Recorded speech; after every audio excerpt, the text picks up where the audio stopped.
Всем мира, друзья! Сегодня поговорим о религиозной политике в отношении завоеванных территорий Казанского ханства со стороны Московского княжества. Алга. Религиозная ситуация в Волго-Уральском регионе коренным образом изменилась после завоевания Казанского ханства, когда ислам потерял роль господствующей религии и был вынужден приспосабливаться к изменившимся обстоятельствам. В результате покорения Казанского, Астраханского и Сибирского ханств борьба с исламом превратилась во внутрироссийскую проблему. Одновременно с этим православному российскому государству также было необходимо выработать новую политику по отношению к завоеванным иноверцам. Российская политическая элита была единодушна в том, что в России должны быть один православный царь и одна православная религия. Распространение православия среди покоренных народов стала основой религиозной политики российского государства на вновь завоеванных восточных землях. Суть религиозной политики российского государства после завоевания Казанского ханства Иван IV Грозный сформулировал следующим образом. «И новопросвещенный град Казанский, по воле Божьей святой, данный нам, сохранил во имя святое и утвердил бы в нем благоверие и истинный закон христианский, и неверных бы обратил к истинному христианскому закону». В полном соответствии с духом того времени русский человек исключал нехристиан из числа полноценных людей. По справедливому мнению Гуревича, культурным благоустроенным миром, на который распространяется Божье благословение, был лишь мир, украшенный христианской верой и подчиненный церкви. За его пределами пространство утрачивало свои позитивные качества. Там начинались леса и пустоши варваров, на которые не распространялся Божий мир и человеческие установления. Однако, поскольку Христос умер за всех, в том числе и за неверных, Церковь полагала своей важной миссией обратить нехристей на путь истины, даже если они сами того не желали. Так действовала православная Церковь среди иноверцев, новых подданных российского государства. Для этого в 1555 году собор сановников Русской Церкви в присутствии Ивана Грозного принял решение учредить в мусульманском и языческом крае Казанскую православную епархию с включением в нее города Казани с окрестными улусами, Свияжск с Нагорной стороной, Васильгород и всю Вятскую землю. Первым руководителем был назначен архиепископ Гурий, игумен Троицкого Сележарова монастыря. Колонизация края и христианизация татар-мусульман осуществляется одновременно. В Казани, Свияжске и крае произошли фундаментальные перемены. Казань становится русским городом, центром православной жизни. В Кремле, городе и его окрестностях появились многочисленные церкви и монастыри. Еще в условиях Казанской войны, борьбы народов бывшего Казанского ханства за возвращение утраченной государственности, с лета 1555 года под руководством архиепископа Гурия, первого руководителя Казанской епархии в крае, развернулась активная миссионерская деятельность церкви среди татар-мусульман и языческих народов Поволжья. Основные задачи по христианизации татар-мусульман были сформулированы Иваном Грозным в наказной памяти архиепископу Гурию. «А некоторые татарове похотят креститесь своей волею, а не от неволи. И ему тех велите крестите, а лучших держайте у себя в епископе и поучайте всему крестьянскому закону, и покоите их как мощно, а иных раздавайте по монастырям». Кроме этих мер были предусмотрены и меры, стимулирующие переход, как угощение изысканными явствами и вином от архиепископского стола, освобождение от опального наказания, а некоторых переселение в целях предотвращения измены крестив отослать государю и великому князю. Первая волна крещения татар-мусульман связана с завоеванием Казанского ханства и последовавшей борьбой народов края за восстановление утраченной государственности в 1552-57 году. Не случайно появление многих татарских селений в Волго-Уральском регионе связано с крещением татар Иваном Грозным и начавшейся миграционной волной. Были крещены многие участники освободительной борьбы, волею случая оказавшихся в плену у русских войск. В тех условиях они могли сохранить свою жизнь только путем крещения. Важное место уделялось крещению татарских феодалов, князей, мирс. Покорители Казанского ханства, осознавая, что без помощи местной элиты управлять завоеванным обширным краем невозможно, стали стимулировать переход в православия, лояльных к новой власти Мирз и Беев. Смена религиозной идентичности, то есть принятие татарскими феодалами православной веры, была лучшим доказательством верной службы московскому государству. Переселение в Поволжье из центральных районов русские вместе с бывшими пленными русскими оказались в селениях вместе с татарами, марийцами и чувашами. Часть татарских феодалов была переселена в центральные районы русского государства. Так, в Великом Новгороде появилась татарская слобода, где поселились крещенные и некрещенные мурзы. В результате таких настойчивых усилий доля новокрещенных среди служилых мурз и татар в начале 17 века доходила до 40%, в то время как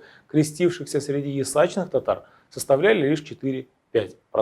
Итоги 40-летней деятельности православной церкви по христианизации иноверческих народов Поволжья были подведены в грамоте царя казанским воеводам от 18 июля 1593 года. А само появление данного документа связано с деятельностью известного священнослужителя, тогда казанского митрополита Гермогена, а позже патриарха всея Руси. Первые достоверные известия о Гермогене относятся ко времени его служения священником в Казани в конце 1570-х годов. В это время начинается его энергичная деятельность по активизации религиозной жизни в Казанском крае, особенно в контексте продолжения христианизации народов Поволжья. Для этого он широко использовал пантеон местных православных святых, погибших или пострадавших за православную веру. Тогда в Казанском крае единственным святым мучеником считался Авраам Болгарский. Казань должна была стать не только административным центром завоеванного края, но и общим религиозным центром, место сосредоточения местных святынь. 9 января 1592 года Гермоген направил патриарху Иову письмо, в котором сообщил, что в Казани не совершается особого поминовения православных воинов, погибших за православную веру и отечество под Казанью в 1552 году, и просил установить определенный день памяти воинов. Одновременно он сообщал о 3 мучениках, пострадавших в Казани за христианскую веру, из которых один был русский по имени Иоанн, плененный татарами, а 2 других, Стефан и Петр, новокрещенные татары. Святитель просил разрешения вписать их в синодик, читавшийся в неделю православия, и петь им вечную память. Патриарх полностью поддержал предложение Гермогена, прислал указ от 25 февраля, которым предписывал по всем православным воинам, убитым под Казанью и в пределах казанских, совершать в Казани и по всей Казанской митрополии панихиду в субботний день после покрова Пресвятой Богородицы и вписать их в Большой Синодик, читаемый в неделю православия. Было предложено вписать в тот же Синодик и 3 мучеников казанских, а день их памяти поручалось определить Гермогену. Под особым вниманием энергичного Гермогена оказались новокрещенные татары. Он пытался духовным просвещением поставить новокрещенных на путь православия. 12 февраля 1591 года он собрал новокрещенных Казанского уезда в соборной Богородицкой церкви, где читал им проповеди и учил праведной христианской жизни. Однако эти усилия не принесли желаемого результата. В источниках указывалось, что новокрещенные продолжают жалеть, что они от своей веры отстали, а в православной вере не утвердились, живут с неверными вместе, от церквей далеко и не вместе с православными. Естественно, такое двойственное положение новокрещенных привело к тому, что татары не только не крестятся в православную веру, а ругают христианскую веру. А в татарской слободе начали мечети ставить близко по саду. Самое неприятное для российского государства заключалось не только в том, что татары-мусульмане православного учения не принимают и не отказываются от татарских обычаев, но и то, что новокрещенные татары фактически отстали от христианской веры. Митрополита особенно беспокоил тот факт, что многие русские, бывшие пленные работники, живут вместе с татарами, пьют с ними и едят с одного, и создают семьи, женившись на татарских девушках. Естественно, русские, пожелавшие создать семью с мусульманками в татарских селениях, были вынуждены сменить свою религиозную идентичность, поскольку брак мог быть только религиозным. Проблема заключалась также в том, что новокрещенные из местных народов, прежде всего татары, приняв православную веру, не посещали церкви, не носили креста, в своих домах не держали икон, а также не имели духовных отцов и отказывались приглашать православных попов в свои дома. Новокрещенные татары в случае рождения детей с роженицами попов не зовут, Стараются своих детей не крестить, умерших хоронят на татарских кладбищах. Нетерпимая ситуация сложилась при создании новокрещенными новых семей. Гермоген жаловался, что невесты и женихи после венчания в церкви снова венчаются в своих домах попами татарскими. То есть совершается обряд бракосочетания никах татарскими муллами. Здесь же зафиксированы случаи многоженства, отвергаемого православными, но вполне допустимым среди мусульманского населения. Оказалось, что эта исламская традиция продолжала существовать и среди новокрещенных. Все эти обозначенные проблемы с новокрещенными татарами можно было решить только совместной работой православной церкви, казанских и свияжских воевод и местной администрации. Именно царская грамота, обязательная для исполнения как для светской администрации, так и для православной церкви, могла стать тем документом, на основе которого можно было существенно изменить ситуацию с новокрещенными в крае. В результате была предложена целая программа административных и религиозных мер для коренного улучшения религиозного состояния новокрещенных в казанских уездах. Для начала было необходимо установить точную численность новокрещенных с помощью детей боярских и священников. Было предложено снова собрать всех новокрещенных в Казани и провести с ними религиозную разъяснительную работу о том, что крещенные они во имя Отца и Сына и Святого Духа и по их воле и челобитию. Особый акцент делался на то, что они крещены добровольно, по их собственной просьбе, и дали обещание, что будут крепко соблюдать православную христианскую веру. Впервые была предложена кардинальная мера по ограничению влияния татар-мусульман на новокрещенных путем переселения и создания особой слободы. Для этого в городе Казани, в удобном месте, в Остроге или за острогом меж русских людей, а татар бы близко не было, решено было построить новокрещенную слободу, а в слободе построить православную церковь, назначив в нее попа, диакона, пономаря и проскурницу. Самое главное, все служители этой церкви обеспечивались со стороны государства финансовой поддержкой. Этот документ свидетельствует о том, что утверждение православия среди народов бывшего Казанского ханства проходило в сложных условиях, требовало постоянных усилий как со стороны светских властей, так и со стороны православной церкви. В грамоте были сформулированы четкие требования по соблюдению православной веры, по существу своеобразный кодекс поведения новокрещенного. Регулярно посещать церкви, держать дома иконы, носить кресты, постоянно приглашать попов в свои дома, иметь духовных отцов, умерших хоронить у церкви, создавать семьи только с русскими и крещенными. Под особым вниманием государства и церкви оказались дети новокрещенных.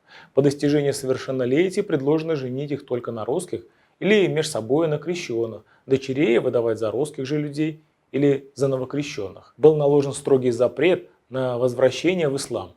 Под особый надзор снова были взяты дети, рожденные новокрещенными от некрещенных татар. Были решены и вопросы наделения землей новокрещенных, которые неизбежно возникали в случае их переселения в особую слободу. Имеющим пашни в Казанском уезде новокрещенным, живущим от Казани далеко, было предложено отдать их татарам, мусульманам, взамен им дать земли татар, живущих вблизи Казани. Однако самые радикальные меры были предложены в отношении татарских мечетей, которые сохранились в татарских селениях и татарской слободе города Казани. Эта мера была сформулирована таким образом: мечети татарские все велите посметайте, и впредь татарам мечети однолично ставить не велите.